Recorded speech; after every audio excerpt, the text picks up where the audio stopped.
చూస్తాం అక్కడక్కడ దాడులు ప్రాణత్యాగాలు చూసిన తర్వాత చాలామంది లోపల ఒక భయం వస్తుంది. కానీ మీ పేరెంట్స్ దానికి భిన్నంగా దాని గురించి ఆలోచించలేను. ఎట్టి బస్సులో నా కొడుకును నా కూతురును ఈ దేశ రక్షణ కోసం తప్పకుండా పంపిస్తా అని చెప్పి ఏదైతే నిర్ణయం తీసుకున్నారో వాళ్ళ గొప్పతనం. మీరు కూడా నేను డాక్టర్ అయితే మా అక్కనో చెల్లెనో డాక్టర్ చేస్తా, మా అన్ననో తమ్మునో డాక్టర్ చేస్తా, కానీ నేను మాత్రం మా కుటుంబం నుంచి తప్పకుండా ఈ దేశం కోసం పనిచేస్తా అని చెప్పి మీరైతే నిర్ణయించుకున్నారో మీరు కూడా గొప్పలు. అందుకే మీ దర్శనం కోసం ఈరోజు వచ్చిన. ఒక్కసారి మిమ్మల్ని చూస్తే మాకు కూడా జోష్ వస్తుంది. మాకు కూడా నిజంగా గ్రేట్ అని మీ అందరూ కూడా. ఇప్పుడు నరేంద్ర మోడీ గారి ప్రభుత్వం ఏర్పడిన తర్వాత నాకు చాలామంది కలుస్తూ ఉంటారు, ఆర్మీ జవాన్లు కలుస్తూ ఉంటారు. నేను చాలా సందర్భాలు అడిగిన నాకు గతంలో ఇప్పటికీ తేడా ఏముంది, గతంలో ఇప్పటికి తేడా ఏముందంటే చాలా ఫరక్ ఉంది సార్ అన్నాడు. ఏం ఫరక్ చెప్పండి నా చెప్పా అన్న. సార్ గతంలో ఎవడన్నా వచ్చి మా మీద దాడి చేస్తే మేము పైనుంచి ఆదేశాలు వచ్చే వరకు వాడు కొట్టినా పడాలి, వాడు తిట్టినా పడాలి, వాడు చంపినా భరించాల్సిందే. కానీ ఇప్పుడు నరేంద్ర మోడీ గారి ప్రభుత్వం వచ్చిన తర్వాత పైన సంబంధం లేదు సార్. వాడు మా వైపు కన్నెత్తి చూస్తే కళ్ళు పీకేసేటువంటి స్వేచ్ఛ మాకు నరేంద్ర మోడీ గారు ఇచ్చింది సార్. ఇవాళ దేశవ్యాప్తంగా కూడా ఎక్కువ సంఖ్యలో నేను జవాన్ కావాలని చెప్పి చాలామంది యూత్ లోపల వస్తుందంటే అక్కడున్న వాళ్ళు అనేక విషయాలు వాళ్ళు పడుతున్న ఇబ్బందులు, వాళ్ళ యొక్క త్యాగాలు, వాళ్ళు దేశం కోసం కష్టపడుతున్నటువంటి తీరు చూసి వాళ్ళు చెప్తున్న విధానం చూసి ఈరోజు ఈ దేశంలో మేము తప్పకుండా ఆర్మీలకు పోవాలని చెప్పి చాలామంది కలుగుతున్నారు.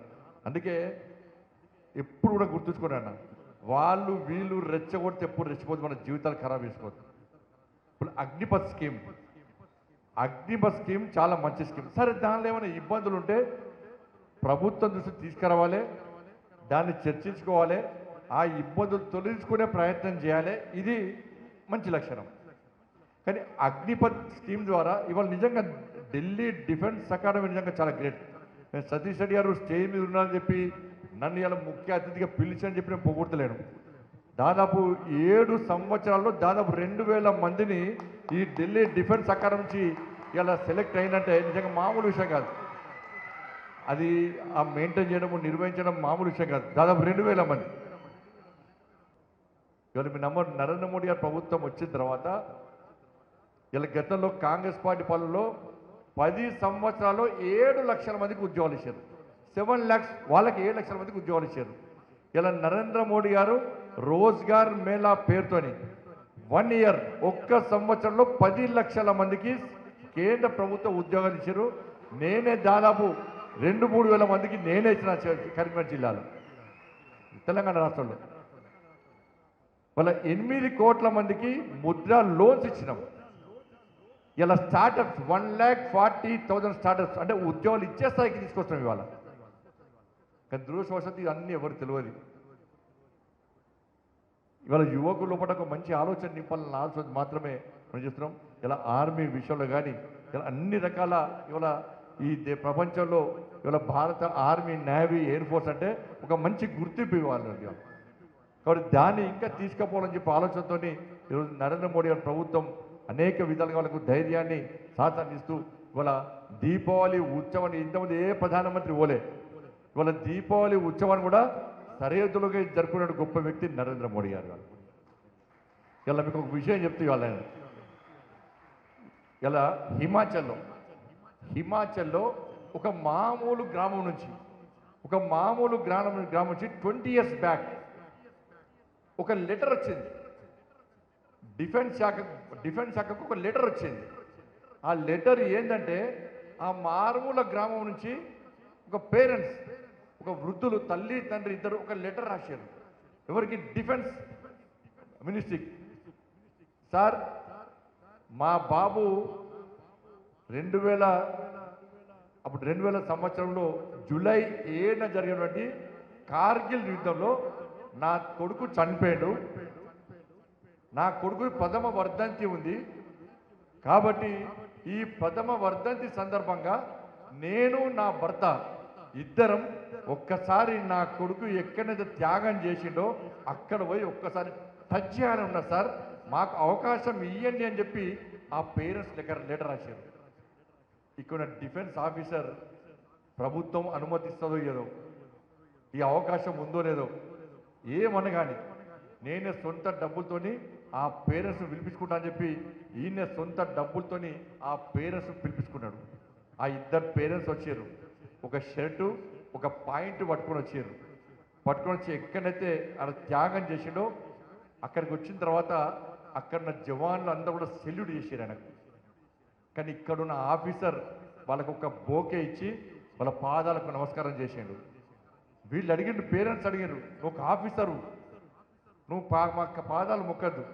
వీళ్ళందరూ సెల్యూట్ చేస్తే నువ్వెందుకు మా కాళ్ళు మొక్కినవు అని చెప్తే ఈ ఆఫీసర్ చెప్పాడు, సార్ ఆ రోజు యుద్ధం జరిగినప్పుడు నీ కొడుకుతో పాటు నేనే ఉన్నా, నాతో పాటు కేవలం 5గురం ఉన్నాం. అక్కడి నుంచి బుల్లెట్ల వర్షం వందల బుల్లెట్లు మా మీద కురుస్తున్నాయి. మేము తప్పించుకొని వాళ్ళను ఎదురుతోటి పోరాడుతున్నాం. మేము బండల పక్క నుండి ఫైర్ చేస్తున్నాం. మేము కూడా లాస్ట్కు డెత్ ఛార్జ్ అంటే డైరెక్ట్ ప్రాణాలు తెగించి పోవడమేగా. గ్రెనేడ్స్ పట్టుకొని పోయి వాళ్ళ మీద వేయాలి. నేను గ్రెనేడ్ పట్టుకొని ముందు పోయే ప్రయత్నం చేస్తుంటే నీ కొడుకుని ఆపేడు. ఎందుకు ఆపుతున్నావు అని నేనంటే, నీకు పెళ్ళైంది, నీకు భార్య పిల్లలు, నాకు పెళ్లి కాలే, మా అమ్మ నాన్నను చూసుకో, నేనే పోతా అని చెప్పి నన్ను ఆపి నీ కొడుకు పోయి ఇవాళ ముందు పోయి గ్రైండర్ తీసింది. లాస్ట్కు నీ కొడుకు త్యాగం చేసిన తర్వాత నేను పోయి బాడీని ఎత్తుకొస్తుంటే చివరి ప్రాణం నా చేతుల్లో పోయింది. చివరి ప్రాణం భారత్ మాతాకి జై అన్నాడు చెప్పాడు. అప్పుడు ఆయన బాడీలో 80 బుల్లెట్లు ఉన్నాయట. ఆయన బాడీలో 80 బుల్లెట్లు ఉన్నాయట. కాబట్టి అటువంటి వ్యక్తి ఇలా నీ కొడుకు నాకు ఈ డిఫెన్స్ ఆఫీసరు ఏడుస్తూ అనుకుంటే వాళ్ళ నాన్న చెప్పినప్పుడు నా కొడుకు నాకు కాకుండా పోయాడు, కానీ దేశం కోసం త్యాగం చేసిండు.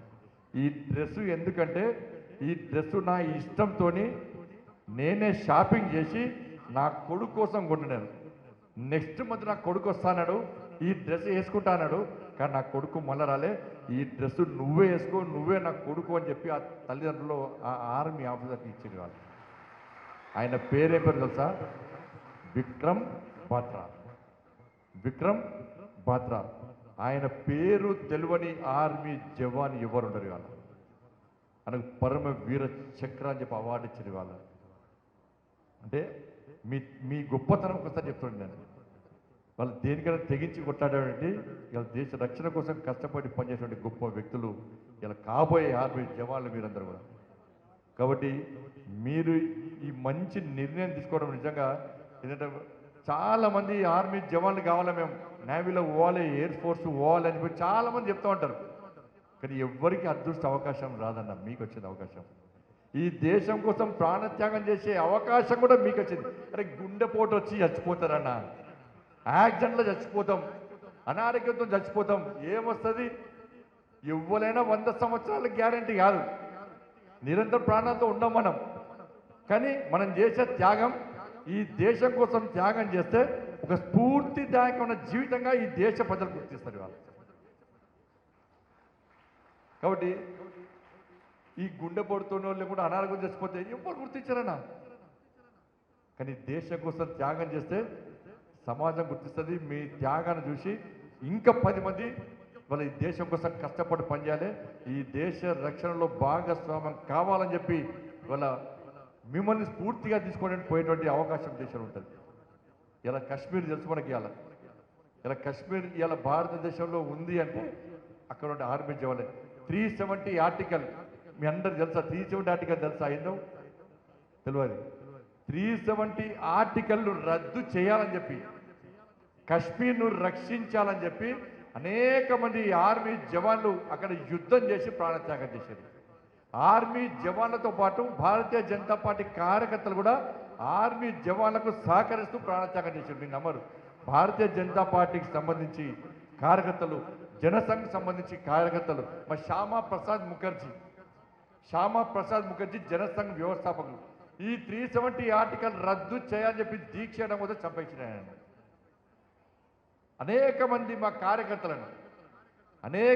కార్యకర్తలను ఈ 370 ఆర్టికల్ రద్దు చేయమని కోరితే ఇవాళ కార్యకర్తలను కట్టేసి వాళ్ళ కార్యకర్త ముందు తల్లిదండ్రులను కాల్చి చంపేశారు మిలిటెంట్స్. ఇలా తల్లిదండ్రులను కట్టేసి తల్లిదండ్రుల ముందు కార్యకర్తలను 3 ముక్కలు నరికినటువంటి దారుణ మారణకాండ జమ్మూ కాశ్మీర్లో జరిగింది.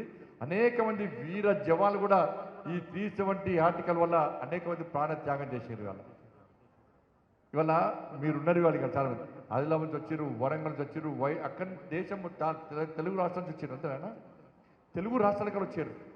మీరు ఈడికి వచ్చి మనం ఇక్కడ ఇండియన్స్ ఎవరైనా కూడా ఈ దేశంలో ఎక్కడైనా స్వేచ్ఛగా బతకొచ్చు, ఎక్కడైనా జాగాలు కొనుక్కోవచ్చు, ఎక్కడైనా బిజినెస్ చేయొచ్చు, ఎక్కడికైనా. ఇప్పుడు మీ పెళ్ళి అవుతుంది, పెళ్లి సంబంధాలు జమ్మూ కాశ్మీర్లో ఉన్నటువంటి ఇప్పుడు పంజాబ్, హర్యానా, ఢిల్లీ, ఉత్తరప్రదేశ్, మధ్యప్రదేశ్, మహారాష్ట్ర ఎక్కడి అమ్మాయిలైనా అబ్బాయిలు చేసుకోవచ్చు, ఎక్కడి అబ్బాయిలైనా అమ్మాయిలు చేసుకోవచ్చు. కానీ 370 ఆర్టికల్ వల్ల అక్కడ జమ్మూ కాశ్మీర్లో ఉన్నటువంటి ఇండియన్స్ సంబంధించి అక్కడ అమ్మాయిలను పెళ్లి చేసుకోరాదు, అక్కడ అబ్బాయిలను పెళ్లి చేసుకోరాదు, అక్కడ గజం జాగ కూడా మనం కొనుక్కోరాదు, కొనుక్కునే అధికారం లేదు. అక్కడ భారత జాతీయ పతాకాన్ని ఎగురవేసే అవకాశం లేదు. పార్లమెంట్ చేసే చట్టాలు అక్కడ అమలు కావు. దీన్ని సపోర్ట్ చేస్తామా, మనం వ్యతిరేకిస్తామా? వ్యతిరేకించాలి కదా. అదే 370 ఆర్టికల్ను రద్దు చేసినటువంటి ఘనత నరేంద్ర మోడీ. ఈ దేశం ఏక్ దేశ్ మే దో విధాన్, దో నిషాన్, దో ప్రధాన్, నహి చెలగా అని చెప్పి అటువంటి మూర్ఖత్వపు 370 ఆర్టికల్ను రద్దు చేసినటువంటి ఒక మహానుభావుడు నరేంద్ర మోడీ గారి వారు. 370 ఆర్టికల్ రద్దు చేయకుంటే జమ్మూ కాశ్మీర్ మనది కాదు. జమ్మూ కాశ్మీర్లో భారత జాతీయ పతాకం వేయను అంటే 15th ఆగస్టు జెండా ఎగరేస్తుంటే బాంబులు వేస్తారు అక్కడ. జమ్మూ కాశ్మీర్లో 15th ఆగస్టు జెండా ఎగరాలంటే ఇక్కడ నుంచి పెద్ద యాత్ర చేయాలి అక్కడికి. జమ్మూ కాశ్మీర్, శ్రీనగర్ మొత్తం కూడా ఫోర్స్ పెట్టాలి. ఆ ఫోర్స్ మధ్యలో జెండా ఎగరేస్తుంటే బాంబుల మోతూ ఉంటుంది అక్కడ. కానీ పేరుకు మాత్రం మనం అంటాం. కానీ వాడొద్దన్నా వీడొద్దన్నా రద్దు చేసే ఘనత మనది. కాబట్టి ఇట్లా అనేక సాహసోపేతమైనటువంటి కఠిన నిర్ణయాలు తీసుకునే వ్యక్తి నరేంద్ర మోడీ. ఎక్కడ కాంప్రమైజ్ కాదు, దేశభక్తి విషయంలో ఎక్కడ కాంప్రమైజ్ కాదు. కాబట్టి ఇటువంటి పరిస్థితుల్లో మీరందరూ కూడా అన్ని పక్క పెట్టి ఇవాళ మంచి శిక్షణ పొంది నేవీలో కానీ, ఆర్మీలో కానీ, ఎయిర్ ఫోర్స్లో కానీ మీరు తప్పకుండా మేము ఉద్యోగం సంపాదించాలి, ఈ దేశానికి సేవ చేయాలి. ఇలా దేశాన్ని తల్లి భారత మాత కడుపులో ఉన్నందుకు, ఆ గడ్డ మీద ఉన్నందుకు ఆ తల్లికి సేవ అని చెప్పి ఒక మంచి ఆలోచనతో మీరు ఒక ఇంత మంచి నిర్ణయం తీసుకోవడం నిజంగా చాలా గొప్ప. మీరు బయట పోతుంటే ఆర్మీ జవాన్ అంటే వాళ్ళ కాళ్ళు ముక్తారు తప్ప నేను పొలిటీషియను, నేను ఎంపీని, నేను మినిస్టర్ను, నేను ఎమ్మెల్యేను ఎవ్వడు పట్టించుకోడు. ఇలా మీకు సమాజంలో గౌరవం ఉంటుంది. ఇలా ప్లస్ గౌరవం ఉండాల్సింది కూడా మీకు కూడా. కాబట్టి నిజంగా మిమ్మల్ని తయారు చేసినటువంటి తల్లిదండ్రులు నిజంగా వాళ్ళ పాదాలకు దండాలు పెట్టాలి. నిజంగా వాళ్ళు గొప్ప వ్యక్తులు.